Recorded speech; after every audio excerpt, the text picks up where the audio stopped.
They say the courtroom is sacred, where order reigns and justice speaks last.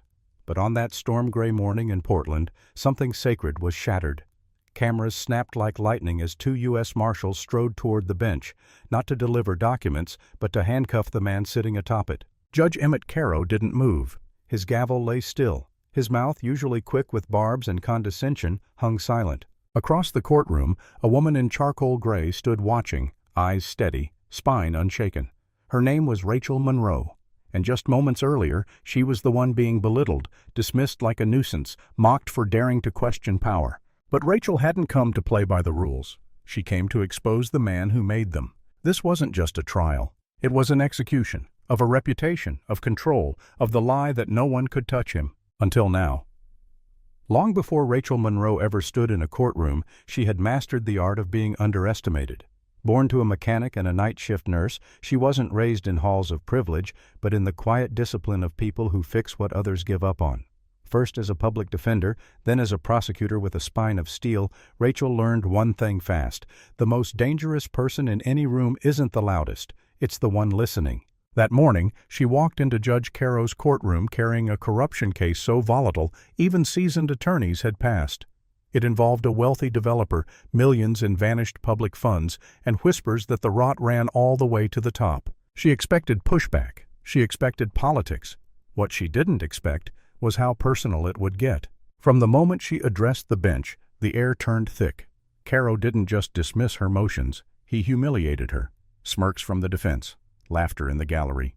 A circus masked as procedure. But Rachel wasn't rattled. She was building something quietly beneath the insults.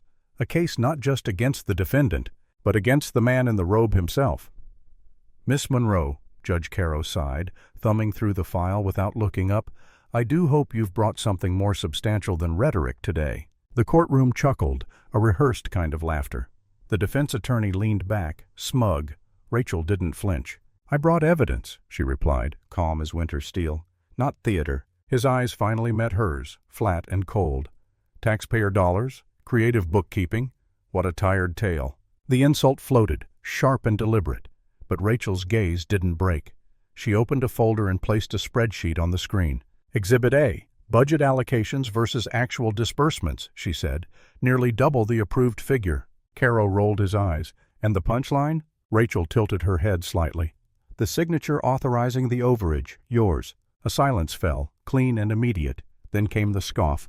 "That document is inadmissible. Improper chain of custody." "It was subpoenaed by my office," Rachel said evenly, "authenticated and time-stamped. I won't allow it." "But you already did," she replied. "The entire gallery saw it, and so did the jury." Caro leaned forward, voice low and deliberate. "You're playing with fire." Rachel didn't blink. "Then I suggest you stop handing me the matches." That's when the atmosphere shifted. Not just tension, but recognition. She wasn't bluffing. She came prepared. Rachel didn't raise her voice. She didn't need to. Instead, she calmly reached into her briefcase and pulled out a second document, one she'd held in reserve.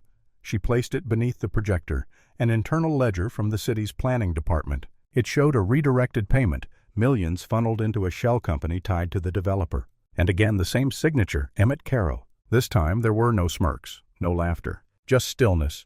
"I'd like to ask the court," she said softly, "why the presiding judge in this case signed off on unauthorized transactions that directly benefit the defendant." Caro straightened. "This is outrageous." Rachel raised her hand. "It gets better." She reached into the case again and retrieved a small device. Pressed play. A grainy voice echoed through the speakers. "I don't care how you do it. Keep those ledgers out of her hands." The room locked in frozen silence. It was him, Judge Emmett Caro. He reached for the gavel, but his hand shook. "That recording was obtained illegally," he growled. Rachel met his eyes. "Wiretap. Approved, time-stamped. And this?" She laid down a transcript. "Matches your voice, word for word." She turned to the gallery. "Justice demands transparency, and today it demands accountability." The jury stared. The reporters scribbled. Even the bailiff looked unsure. Caro had ruled the courtroom for 20 years, and in 20 seconds, Rachel had dismantled him. Judge Caro's face drained of color. His gavel, once a weapon of control, lay untouched. Rachel stepped back, giving space, not just physically, but symbolically. The floor was no longer his. The recording had done more than shock the room. It had pierced the illusion. For years, Caro wielded silence like a sword.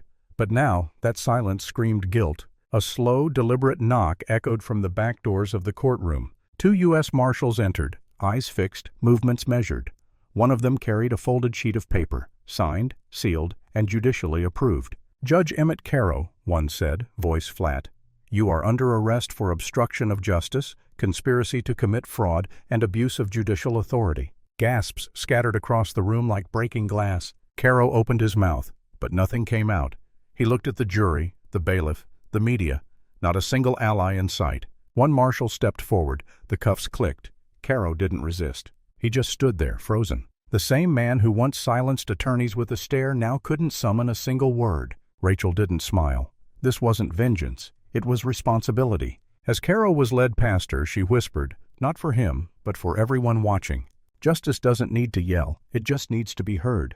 And in that moment, it was deafening. As Judge Caro disappeared behind the courtroom doors, a different kind of silence fell.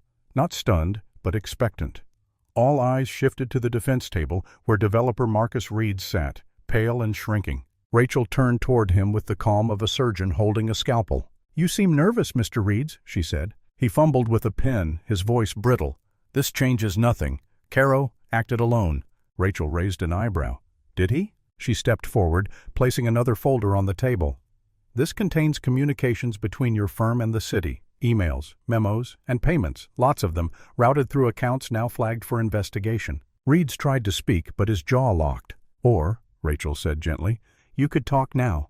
Help us understand how deep this goes, and maybe, just maybe, walk out of here with a deal."